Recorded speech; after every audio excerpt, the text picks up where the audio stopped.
She just kept saying immediately like it was a magic word. Like if she said it enough times, the universe would rearrange itself. Carter, you have to leave. Now. Immediately. I went. Grabbed my keys, my wallet. Didn't even grab my coat, which was dumb because it was freezing out there, you know how it is. This woman, my sister, was standing by the door, practically vibrating. Whose name is on the contract? I asked her. Because that was the whole point, right? She just stared at me, mouth opening and closing like a fish. What are you talking about? Just go. My neighbor, this old guy who always smells like pipe tobacco and regret, was out watering his petunias. He looked over, gave me this little nod. Like he knew. Like he always knows when something's up. Anyway, I walked out the door and she slammed it shut behind me. Didn't even wait to see if I was actually gone. Just slam. The air hit me, sharp and cold, like a forgotten promise. I remember thinking about the stack of old mail on the counter. The one with the slightly crooked picture frame hanging above it, the one with the faded photo of us at the beach. And then I remembered the whole reason I was being kicked out. The contract. The one that was supposed to be in my name, but wasn't. It was in hers.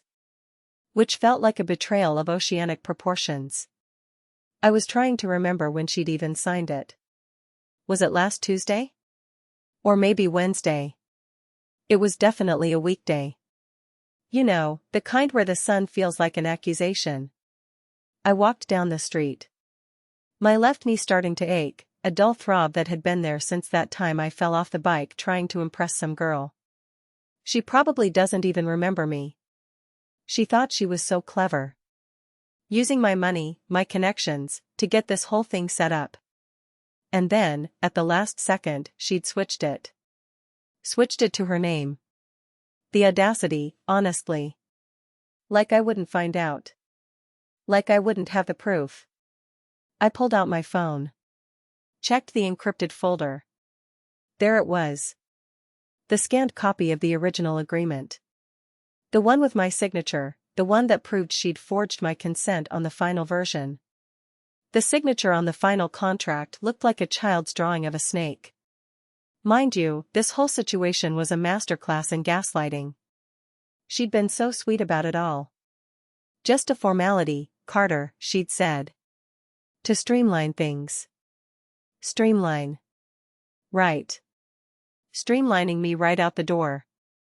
I stood there on the sidewalk, the wind whipping my hair around my face, and I started laughing. Not a happy laugh, more of a bark. A sound that felt like it belonged to someone else. This woman, my sister, the one who swore we were in this together. She'd played me. This person, my sister, she also has this weird habit of humming show tunes off-key when she's stressed.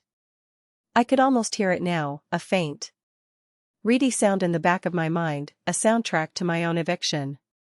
So yeah. I won. I looked back at the house. The light in her room was on. She probably thought I was miles away by now. But I was still there. Just not in sight anymore. My untied shoelace flapped against the pavement. Anyway. The walk to the car felt like an eternity, each step a tiny, cold protest against the sudden expulsion. The pavement, usually just a surface to walk on, now seemed to actively conspire against me, the cracks widening into menacing fissures. I could feel the damp seeping through the soles of my shoes, a constant reminder of my inadequacies. I should have grabbed the coat. Of course, I should have grabbed the coat. It was a stupid oversight, a detail I'd overlooked in the whirlwind of her pronouncements. Immediately. The word echoed in the frigid air. A hollow promise of action that had resulted in me standing here, coatless and bewildered. My car, a sensible sedan that had seen better days, looked particularly pathetic parked at the curb. It was a little dented on the passenger side. A souvenir from that time, a runaway shopping cart had decided to make a break for it in the grocery store parking lot. I'd been reaching for a bag of apples, and then bam. The car made a noise that sounded like a dying whale. I just stared at it for a good 5 minutes, wondering if it was going to explode. It didn't. It just sat there, looking smug. I unlocked it, the familiar click of the central locking system a small comfort. The interior smelled faintly of stale coffee and that cheap air freshener I'd bought that was supposed to smell like pine but ended up smelling more like a chemical spill. Still, it was mine. A place to go. The engine sputtered to life, a wheezing sound that seemed to agree with my current state of affairs. I turned the radio on, flipping through stations. Looking for something, anything, to drown out the persistent hum of her immediately. Static. A country song about lost love. A news report about a local bake sale. Nothing. It was like the universe itself had decided to go silent, leaving me to my own thoughts. I settled on a classical music station, something with violins that sounded vaguely mournful. Appropriate, I guess. The drive home was a drive. The streets were mostly empty, the usual rush hour traffic a distant memory. Streetlights cast long, distorted shadows that danced and flickered like nervous ghosts. I passed the usual landmarks, the diner with the perpetually flickering neon sign. The abandoned gas station that always looked like it was about to collapse, the park where I used to go with. Well, never mind. You know how it is. The world kept turning, oblivious to the seismic shift that had just occurred in my personal universe. I found myself replaying the entire exchange in my head. Her face, contorted with. What was it? Urgency? Panic? Or just pure, unadulterated manipulation? It was hard to tell with her. She had a way of making her emotions seem like genuine reactions to external events, when in reality, they were usually just carefully curated performances. She'd always been good at that. Even when we were kids, she could cry on command if she wanted something. Like that time she wanted the last cookie. Tears, hiccuping sobs, the whole 9 yards. And Mom would just cave. It was a skill, I'll give her that. A highly irritating, infuriating skill. Carter, you have to leave. Now. Immediately. The words played on repeat.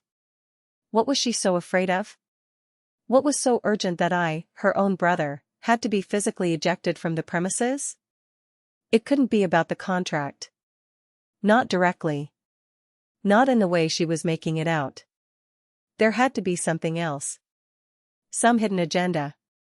Some ulterior motive. She was good at those too. Always had been. Like that time she convinced me to invest all my savings in that revolutionary pet rock grooming kit. I still have nightmares about the tiny combs. I needed to call the dentist.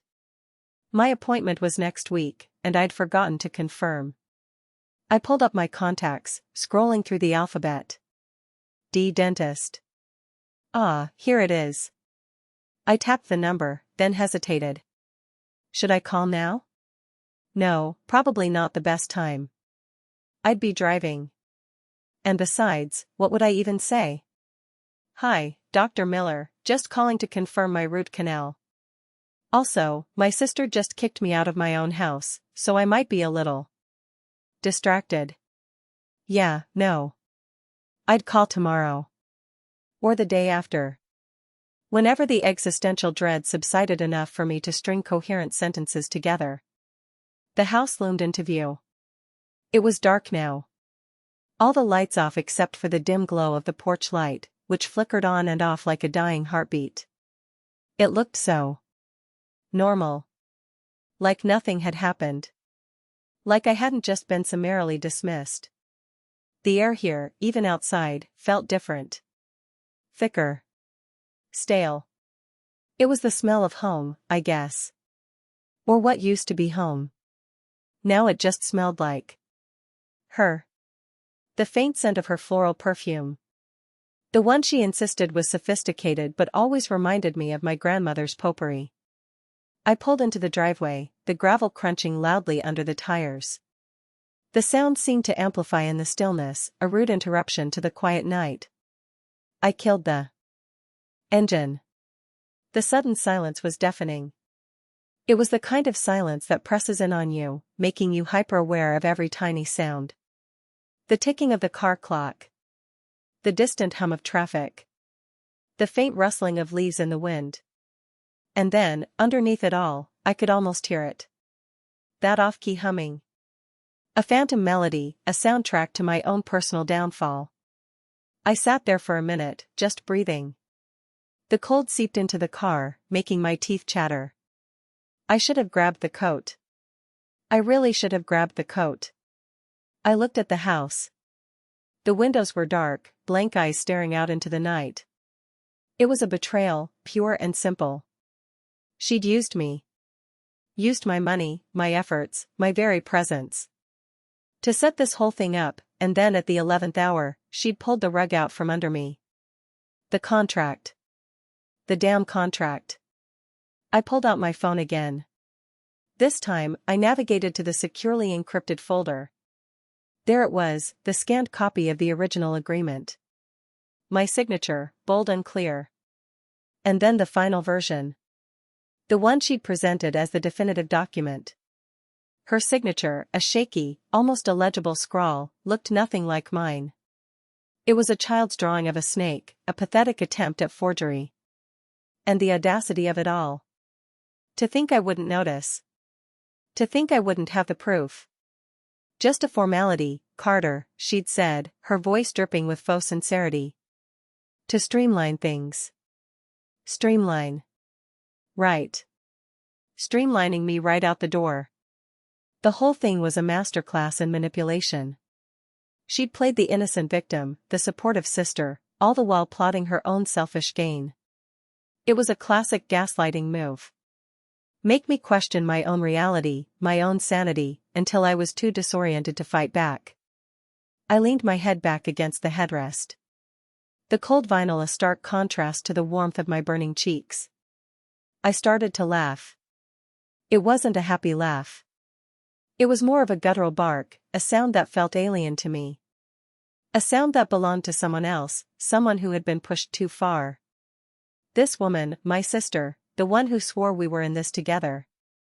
She'd played me. I thought about her, in there, probably celebrating her victory. Maybe she was even humming.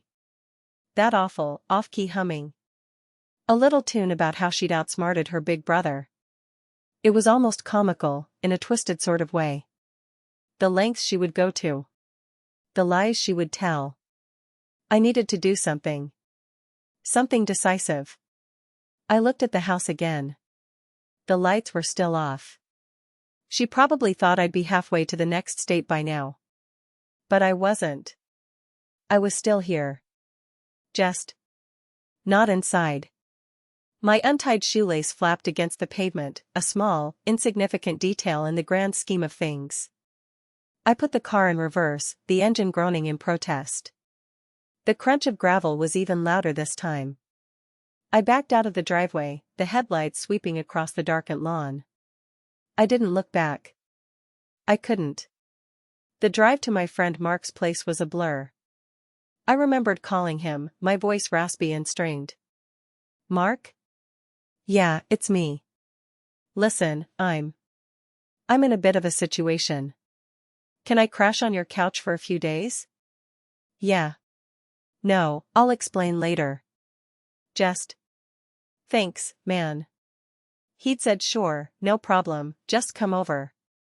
He's a good guy, Mark. Always has been.